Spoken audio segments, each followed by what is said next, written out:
Too late for what? No, us child-free women are not going to do that. The reason why some men and some women are so pressed about us child-free women having babies is because misery loves company.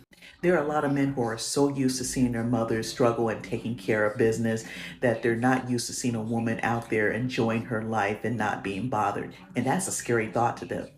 If she's not using her time to take care of these kids, then she has free time to topple the patriarchy. There are some women with kids who look at child-free women with jealousy. These mothers are looking at their own lives and situations and they feel like they've been bamboozled.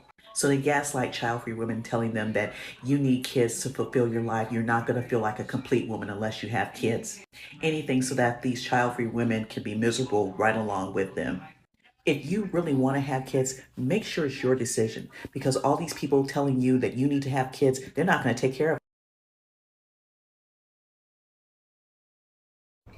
I have come to the conclusion that the mothers who are triggered by child-free people are triggered because they're not happy as moms. Here's an example. I see all the time, like, child-free content creators will post like going on a date with my husband, and I will see hundreds of comments from mothers being like, must be nice.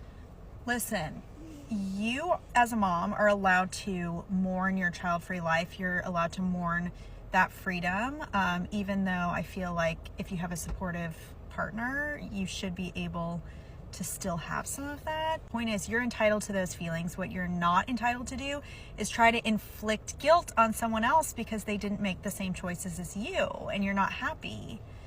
It's time to get over it. You chose wrong. Why are mothers so triggered by people that don't want kids? I think it's because it stings some of us who have decided to be mothers when we think about what was the real reason why we wanted to be a mother. For many of us, it's because, at least for a person like me, it was because I sought identity. I sought identity that was acceptable, cared for, supported, and affirmed by the greater society. Because all the things that I was, in my mind, was not. I'm a child who grew up in significant childhood trauma and poverty, a person who had an absent father, a person who ended up in foster care and aged out, a person of color, a brown person, a brown girl. And to me, those identities weren't of any worth or any of value. So I thought, well, if I'm a mother, now I'm something to be proud of. Now I'm something that people will admire and people will respect and people will affirm. But when you get into the actual day-to-day life of being a mother and you realize how no one cares how you feel, when you realize how much work it is, when you realize how selfless you have to be, how self disappears, who you are as a person disappears, and the society doesn't value you, and you're not even sometimes valued in your own home, then you look back at those women or people who say they didn't want to have kids, and then you realize, those people had a sense of self. The identities and who they are as a person, they know. And they don't need to go and find an identity or find a label to put on themselves to be acceptable, because they're acceptable and okay just as they are. And when you're in the midst of it and you look at it, it stings. It stings because you realize you didn't have a sense of self. And remember, you can feel this way and still love being a mother. You can feel this way and still love your children very much. But there is a mourning and regret you feel about how you disregarded yourself, hoping to find an identity that would be accepted and affirmed by others, instead of realizing that who you are just as a human being, as a Hello, woman, welcome as a back to my person, channel where I is talk okay. about lifestyle, I talk about the American government, I talk about different situations. So today we are going to be talking about these women who have come out to say that women who do not have children are women who have children are jealous of women who do not have children.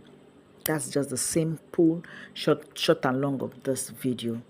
So now I just feel that it's all about choices, what you want for yourself. I know of women who are married but do not want children. I know of women who are not married but and do not want children. So it is your life choice. You got married and you have children, or peradventure you are still single and you have children, it's fine. And I also know that there's a place of jealousy when you see women who do not have children attain a certain level in life. Say they have the bag, they have the good life you want, and you're looking at your children. If not for you, I would have attained this. But I tell you, sister girl, it's something you can do if you are focused and if you have a time management skill. You can attain it at any point in your life. So your children should not be your limitation. Your children should not limit you to achieve what you set aside to achieve in life. You can also be a high flying woman. Just you need to put your butt down and be focused. Thank you for listening to this video. Do well to subscribe and share my video. See you in my next video.